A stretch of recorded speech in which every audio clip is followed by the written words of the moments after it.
Otandika relationship n'omusajja ono ng'omulaba ono kateyamba.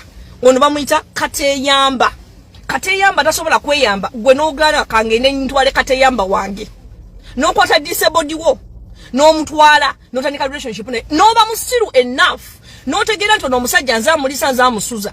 N'ogenda n'osalawo okumuzaalamu omwana.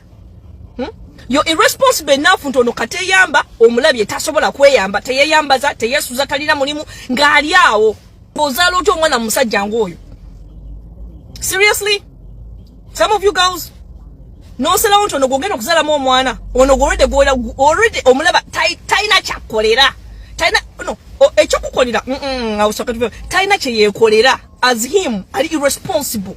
Irresponsible.com. Nga member w'eyo committee. Irresponsible.com.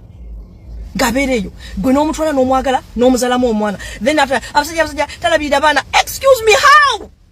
Make me understand. How did you expect it on omusajja gw'obadde oyambaza agenda kulabirira abaana? How did you banange mulya mmere ki tugimma abaana baffe? Mutubulire emmere bwengenda mu supermarket ngabe that's the aisle. That aisle etunda cereal mu ani chia seeds avoid. Mutubulire emmere y'abasiru gye balya bwe tugiraba tugidduke. Tugambe emmere esiriwaza. Because some of you are just stupid. Then you'll come here and be pissed off with Jojo. Me who sorted my life out. Some things are just explanatory. Nga rachi ogenda n'ozaala mu musajja talina buvunaanyizibwa. N'osanga omusajja oli alina abaana bana mu bakazi banjawulo. Yazaala mwoli n'azaala. Nawe n'ojja nawe n'oleeta enfodoomaliyo. Nawe n'omuzaalamu. Then you sit there say talabirira abaana. What's wrong with you? What's wrong with you? Busiru ki onywa buugi ki buli mu flavor ki tugyewale. Ebizibu bye mulina most of you mubyeretedde. Then you sit there not track Facebook. You see us living our best lives and you be pissed off with us. Please be pissed off with yourself first. Soka wenyigira katuna kunyigira ffe. Sali mugumba nange. I took my time okuzaala abaana ninga kaninde. Sali mugumba nalizadde omwana 22. I was very beautiful. Katula katukuza tukyalabika bulungi. I was a very beautiful girl. Absolutely gorgeous. Ndikatono ndikawanvu. Oh my God. Don't talk about it. Kanji twalizadde abaana ninga no.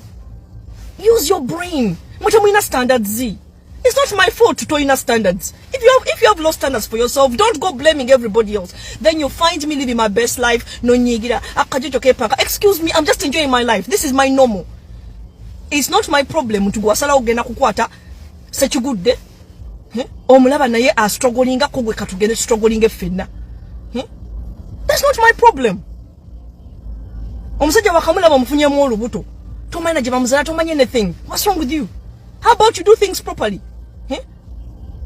Then ojja kunsanga nze ndi Jojo Taylor. But saazaalako omwana out of wedlock.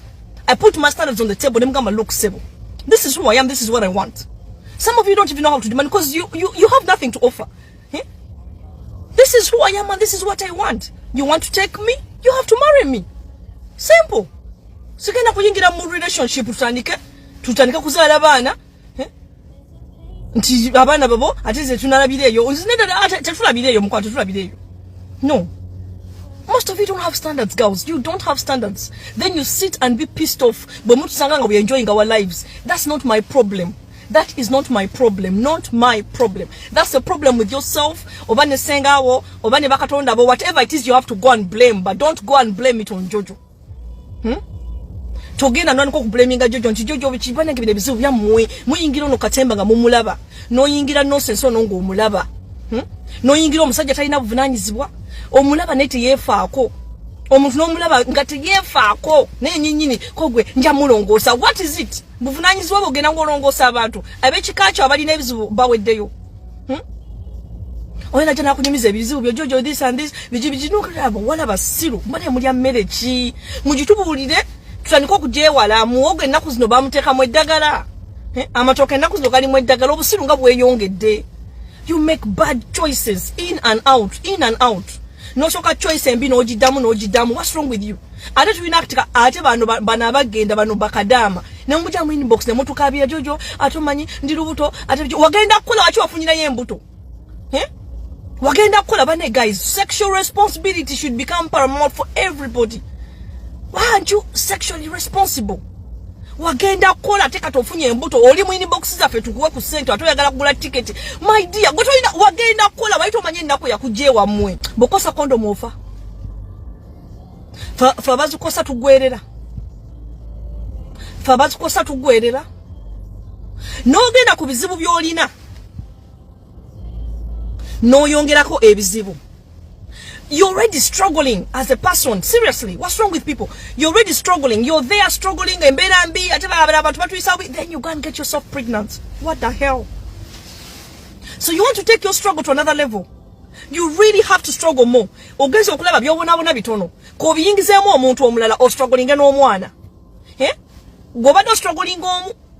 Ne katosazeewo ko bitekamu n'omwana mu babiri. Ne bono sabe salango zidamu obwo busiru no mwana obo muyingiza struggle ja tesabidde